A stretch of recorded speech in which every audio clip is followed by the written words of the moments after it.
Darren, real pleasure to see you. Thanks for joining us. And a real positive, I mean, we'll come to the football a little bit later on, but it's also a positive time for the Caribbean community in the United Kingdom, in England, as we get to celebrate the 75th anniversary of Windrush and the impact that people from the Caribbean have made in the country and for us in football, really.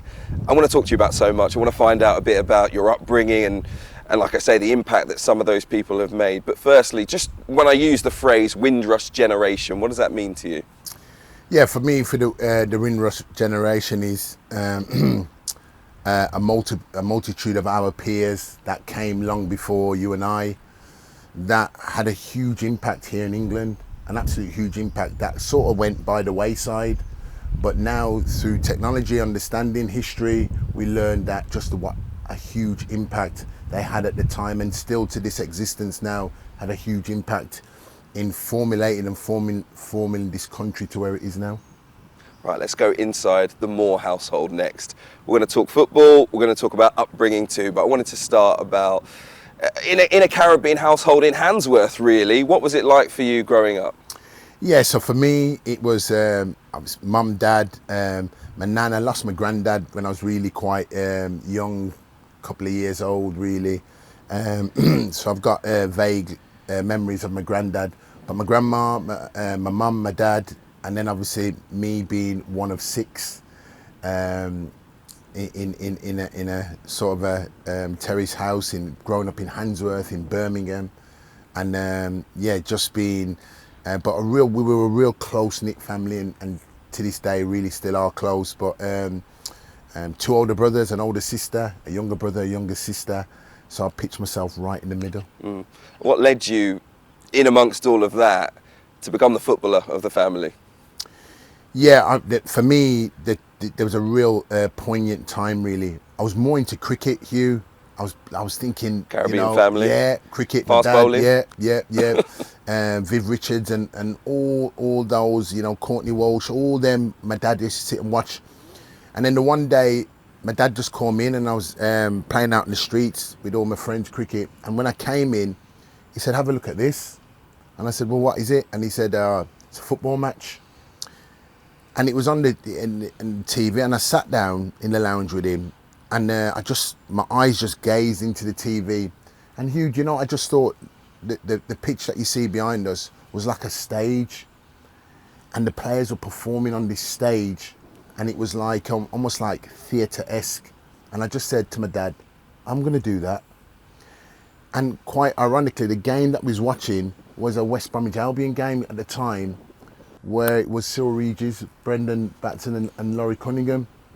And my dad was so interested in them because obviously we were relating to the three black players on the pitch at the time, and he wanted me to see it, and he spoke to me about the three players. But I just looked at the game and I turned around and I said to him then, I'm going to do that, Dad. And I think at the time I must have been 8 or 9, and it just lived with me since then, really. That almost in many ways underlines the impact of seeing and achieving, trying to aim for something. It underlines the impact of inspiring others.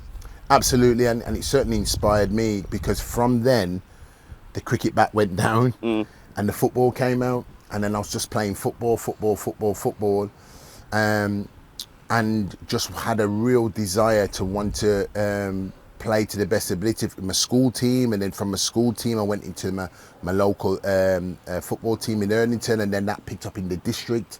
So it just seemed like I just kept gravitating in football, but it was gravitating in football because I had a vision in my head of that game my dad had showed me, and just wanting to be in that arena. So in my career, to play for West Brom was a real special moment for me, playing for that club and being associated and connected with the club, because seeing that game at the time then was a real burning desire in me to play football. I never thought I'd go and play for West Brom, so when I did go back and play for West Brom and left from Portsmouth, it was a real pivotal moment for me. How important was it to you, do you think, looking back, that the players that you were watching were black, but also 2 of the 3 born in the Caribbean, all with Caribbean heritage? Did that make it, in many ways, did it widen your eyes even more because you were like the people you were watching? Exactly. And I was like the people that I was watching, and then to hear my dad speak so eloquently about them, because obviously he was relating to them, but him being part of the black community growing up in Handsworth was supporting them. Not only that, Hugh, the ground from the house was only 2 miles away. So from that, for me, what it did for me was, when I started watching football from the age of 14, 15, we had tickets given to us at the school to go and watch football matches, and we got tickets to go and watch Aston Villa. So I used to go down to Villa Park and go and watch Aston Villa play. And that's where my love and affection came, when Paul McGrath played for them, because being a centre-back, I started developing as a centre-back. But also at the same time, when Aston Villa went away from it home, we didn't have tickets for that. I used to go in and watch West Brom. So I used to go and watch them, get on the bus and go up there and get the game and watch the game. So there was a real hunger and a determination to me just to want to watch football. Then at my school in Birmingham, Holyhead School, West Brom used to come and train at our brand new Astro pitch. And so I used to watch the likes of Don Goodman playing and training with them, and seeing Don crash these headers in from a crossing and finishing session, and just think, wow. So it was the time when they used to train at the club. I never ever went for school lunch. So those kind of things live long in memory growing up in Handsworth. Talking about Handsworth, for those that don't know, of course, inner city Birmingham. Yeah. During the Second World War, many people came from the Caribbean as part of the war effort afterwards. Some were serving in the armed forces and came. Many worked in the Birmingham munitions factories that we had here at the time. Direct recruitment post-war from the Caribbean as well into Handsworth. So a heavily populated Caribbean community. What impact do you think that has had on you in your life, that you were surrounded by people from a similar culture? Huge impact, because the support that you gain from it, from being in that one localized community together, gave you a sense of security, gave you a sense of direction, gave you a sense of understanding, but also cultural wise, a sense of how hard it was. But my mindset at the time was, it's hard, but through hard work and determination, and whatever you set your mind on, you can achieve. I was never ever bad at school, but I always had a determination in sports. Really was my real main driver in sports. So I kind of excelled at sports, and I was decent at basketball. I was decent at rugby, probably my size. But anything I put my rounders, cricket, I was always quite decent at that, really. But obviously football was my love. So in terms of that, the community at the time, there was a real, for me growing up, and there was a sense of security, because as well as that, I had older brothers and sisters. So when I was growing up, I felt a sense of security around them. So Handsworth for me was a real localized community, but a wonderful one. And now, Hugh, I still go back into Handsworth now. I still go back into all the Caribbean shops, the food shops, and being around the place, and I still now get the support even now. And it's great to see that the journey that I've been on, that the support is still near and far. Where did you play as a youngster? You talk about the sporting skills. Where did you hone that talent? Because I heard about the railway arches. Yeah. Tell me more. I mean, Hugh, if I could take you down there now, we used to train under this little, we used to call it the tunnel, the Brook. And you know, sometimes I look at the tunnel, the Brook, and it seemed big at the time. I mean, I go there now and it's such a tiny area, but we used to like playing there because A, no cars, B, it was underneath a tunnel and there was lights under it. So that was almost like our floodlights. So we'd set up goalposts with a couple of jumpers, and we'd be down there playing all afternoon and into the evening. And every time a train come over the track, we used to sort of scamper out the tunnel, because it almost felt like the tunnel was going to cave in. So we'd all as kids just run out the tunnel, the train would pass, and then back in and play the game. So we had a great time there, and sometimes I look back there now and I just remember those times, but those are special times. Harmonious times in Handsworth that you remember from your childhood. But I did want to talk to you about the summer of 1981, because for 3 days there were riots in Handsworth, and that was seen in other parts of the country, like Toxteth, like Moss Side, like Brixton as well. You're only 7 years old. at that time. Do you remember any of what was going on? Absolutely, yeah. It was quite a frightening time, really. Being, at the age of 7, because the road just leads off the main Soho road. So at that time at night, you could hear the police riot vans and, them coming through the road. But one thing my mum and dad always assured us that, the grievances that they had, they wouldn't have it with the family houses down sort of off the side streets. So that as a 7-year-old sort of settled my nerves a little bit. But I could certainly hear, because it wasn't far away. And of course, then getting up for morning, going to school, you could see sort of smouldering cars and everything else. So it was quite a reality check, really. At the time, part of the grievances, and it's interesting to kind of frame it with today, was the treatment of black youths, stop and search, essentially. Is that something that you ever experienced firsthand? For the stop and search, I've never had a stop and search. For me, my memory doesn't remember police really stopping me and searching me down. So, but I've known a lot of people that it has happened to. Maybe I was just one of those fortunate ones that happened to sort of evade that kind of stop and search. But I do know of it, really, and it did happen a lot. So the riots erupted because of that, because at the time it was the carnival and things like that, a time associated with celebration and a good feeling, but it quickly turned the other way. Do you think football helped you to remove you from some of those things?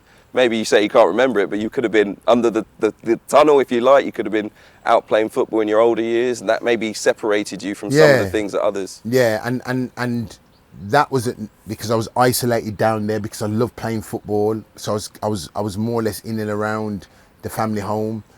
I never really ventured too far, no more than probably a mile away from the football. I used to really listen to my parents a lot, really, especially my dad, really, in terms of, listening to what he had to say to me. But quickly at the age of 15, 16, I ended up going down to Devon and away from it. So probably just at that time when I'm 15, 16, 17, 18, you're starting to venture out. I think I probably would have been in it. But I quickly went into a professional environment to start my my career as a YTS. So I think I do listen to a lot of my friends at the time. They went to college, they went on and done things, and I sort of kind of vanished and went down to Torquay, Devon, almost nearly 200 miles away. So maybe you are right in saying that I probably missed a large chunk of that, because where I would have ventured out more, the opportunity to be in that situation would have arisen. It's one of the, I think, more interesting things, but difficult things for people to understand as we look at 2023 and Caribbean people in this country. When we read the headlines about stop and search now, or we hear about the Windrush scandal, the abuses there, but also, the lack of compensation, or at least, the dragging of feet when it comes to making things right, because obviously the Home Office and the government, of course, admitted their mistakes during the Windrush scandal, and 83 people they admitted were wrongly deported, 15,000 people under that scheme affected and waiting for compensation. But in your mind, does some of what's gone on historically and up until this day mean that there's kind of a difficult relationship at times between people from the Caribbean and the United Kingdom? Absolutely, and it would be because of those experiences. You've got to remember, Hugh, as well, that there's generations. So there's family that have family members that have suffered that are still looking and looking towards our government for that unexplained answers, what they can get and not getting at the moment, which you can understand. So you can understand the mindset and mentality that would be towards it. What we are trying to do now is get to this day and age and trying to move forward, but it's very, very difficult when there's so many unanswered questions, really. So for me, you can understand it, but we have to try and keep moving forward and trying to bridge that gap, really, for the future of our kids coming through. I wanted to go back to your football career. And now your career in management as well, because, we're talking specifically about people from Caribbean communities and their impact on society. Obviously, football is our specialist subject, if you like, but there, of course, would have been hurdles along the way. Do you feel like being a black player, being someone maybe from the Caribbean, that at any point in time that has hampered your progress, if you like, throughout your career? Yeah, I mean, I do believe so. I mean, Hugh, I mean, I won't name the individual, I won't name the club, but certainly in my time, you know, I had an assistant manager what said to me at the time that you want to go and go forward and get into the first team. While I'm assistant manager, you'll never play for the first team. He was wrong, because I did play for the first team, because, you know, I'm thankful that I had the ability, that the manager saw that at the time, but that was a personal one-on-one situation with me and him, and he was an assistant manager. But I had a self-assured confidence in myself that, okay, and my elder brother said to me at the time that you will face it. So he kind of preempted me at the time, really. And I thought, okay, because being young at the time, but to have the assistant manager say that to you, you know, I kind of looked at him in a sort of vague but perplexed manner and thought, okay. And then I sort of went away. But inside me, I thought, well, you can't stop my talent, really, because if I'm good enough, then surely I'll get a chance. And I'm grateful that I did get a chance. And I never ever said anything to the manager or anything like that, really. And to this day, I have seen him a couple of times and never brought it up. I'm sort of meet and greet him as I would, because Why he not? didn't stand there. I've never brought it up, really. I've never said it to him. Why did he say that at the time? You know, and I would imagine he'd be a little bit embarrassed, but I've never said that to him, probably for the fact of probably that he felt embarrassed, and probably that he's looking at me today, really, in terms of the achievements that I've managed to achieve in the professional game as a player, and hopefully trying to make my way through it as a black manager in the professional game. So that's been that, but that's something that, you know, I'm happy to share here and now, probably for the first time, really, in terms of where it's been at. So I have faced it, and I have faced it at a professional level. So has it hampered and dampened me in ways? Probably it has. Have I seen it visually at the time? Probably not, because probably I'm just thinking to myself that I've just got a vision and a purpose to continue doing what I'm doing, however hard it may be. Is it a motivation? I'm trying to put a positive spin on it. Is it a motivation in any way? Not just people who would have said to you as a player that you can't make it, whether it be at a particular level or a particular club. Then you have people now in your managerial career who would have doubted you too. Of course, we've seen fans, particularly after the first leg, unhappy with you, despite the brilliant season that Sheffield Wednesday had. But of course, like all managers, I guess, there are those that would doubt you. There are those that are on your side as well. But for the people that do doubt you, is it added motivation? Yeah, for me, it's a real self-motivation for me, Hugh. And yeah, I mean, for me, I like to think I'm real self-driven within. I look at the situation that I'm in, and I understand the industry that I'm in, and I understand the position that you hold.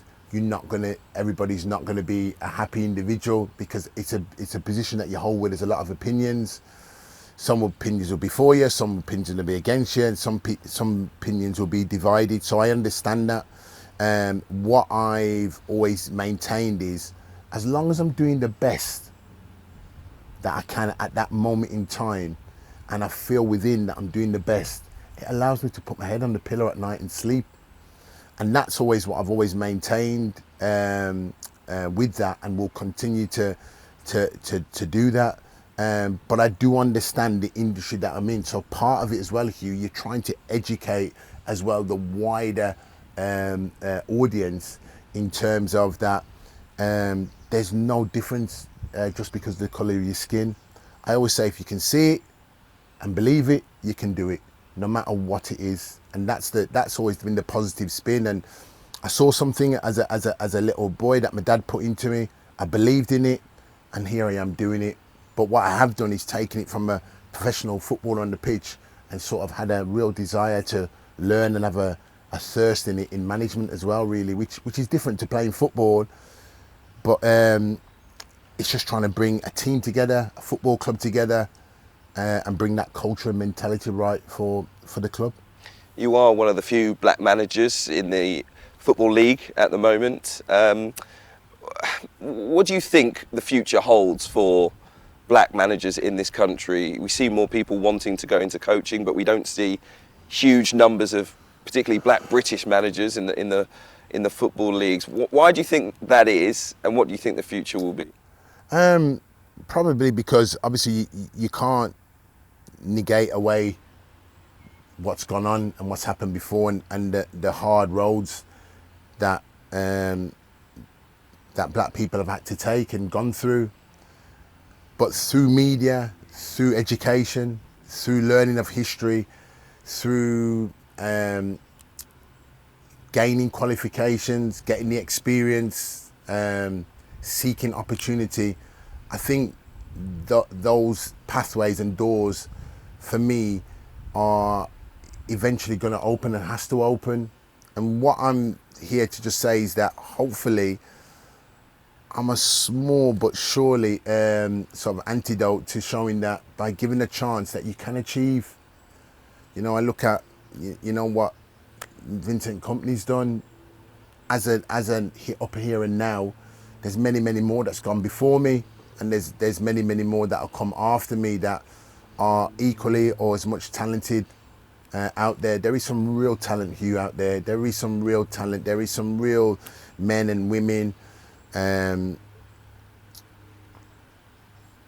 an ethnic background that are really talented and have got a real desire to serve the game inside out. They've got a real desire, and my thing is echoing that out there, because the game's a beautiful game, and I'm just talking about football as an isolated incident, but the game's are beautiful, but with the inclusion of them and the opportunity, it'll be an even better game. Because culturally on the football pitch, there's a lot of diversity in terms of the players, and if we can replicate that at boardroom level, at senior management level, then it's bound to affect the game, but in the right ways and in the right manner, really. And that's why I'm just here to say that, really. So, you know, to talk about Darren Moore as almost like a pioneer, and we're in 2023, going into 2024, then it shows that we've still got some work to do in terms of going forward. So we'll keep pushing on, and I'm very hopeful that doorways and opportunities will open for more. Just a couple questions to finish, Darren, because earlier on you spoke about the pivotal moment in your life playing for West Bromwich Albion. What was it like deciding to represent Jamaica and turning out for the Reggae Boys? Yeah, and again, that's a wonderful moment. And I can see my mum and dad now when I said I'd been selected to go and play for Jamaica, and just the adulation from them. But for me as well, it was a real, again, a special moment to. I always remember when my mum and dad took all my brothers and sisters over to go and meet all our family members in Jamaica. I was playing football, so I didn't get to go at the time. So to be called up by sort of the Reggae Boys was the first time I landed in Jamaica. So it was just an experience to behold. And now it's probably one of my favourite holiday destinations, because I'm if I can, I try and get over there and spend some time over there, really. And I've got a real thirst about looking at the national team and how it's going on, and football as a whole in Jamaica, really. So for me, it was a special time, and to bond with those players, the local Jamaican-based players, and to learn, even though I'm black, but the culture in Jamaica is very, very different, but still you're able to connect with it. So it was a special time. You're probably like me, like millions of people in the country who probably follow more than one nation due to our parents, Jamaica, but then we've got England players too. You maybe have a little favourite in the England squad, if you like, because you want those with a Caribbean background, particularly Jamaican background, to excel for the Three Lions and for Jamaica too. I'm just saying it, I'm just nailing my colours to the mast. But we've seen some sad moments for some of those players who have done great things for the country, and yet in their, if you like, low points, missed penalties in the final of the European Championship, for example. We saw such an adverse reaction, so much racism directed towards them. What was your view of that? And social media in particular played a part. Racism and social media, and I know you faced some abuse in that regard yourself. You know, where does it all sit in your mind today in football? Yeah, for me, first and foremost is you want to protect the individual, but the people who make that decision to get behind a keyboard, we call them keyboard warriors, and to try and throw out those insults, it's damaging. Probably it's damaging to the communities. Really, it's not so much the individual, because the individual, we've got the support around it, and now it's become, now you almost kind of expect it now because of the media coverage. But what I'm trying to get to those people that are deciding to vent their anger through racism, it's just barbaric. It doesn't need to happen. For me, it just didn't need to happen, because you're judging somebody of just the pure colour of their skin, and they're trying to do as best as they can. The players don't want to miss, they don't mean to miss, but they're playing a game where they're in a pressurised environment, and the rules of the competition will suggest that's what they've got to do. They've not wanted to go up there and want to miss. They want to score that goal and do as well as they can. Me as a manager for this wonderful football club that I'm representing at the moment, Sheffield Wednesday, I want to do as well as I can, because I want to bring good times, happiness back into the football club. So I shouldn't be judged, or that player shouldn't be judged on one special moment, because as you said, Hugh, over the course of the season we've shown wonderful, magnificent consistency, history breakers, record breakers over a season, and that to be compelled into one moment shouldn't be justified with that. So again, it's to look at yourself as individuals in terms of going forward, and stop and think really in terms of what might be a frustration to you, to the wider audience, most notably the younger ones. It can be a damaging one, and it makes you as an individual, it shows up where you're at this time. And finally, Darren, the 75th anniversary of Windrush falling on the 22nd of June. How important is it to you, as someone with a Caribbean heritage in this country, to make sure that we get to celebrate our community and that people know the impact that we've had?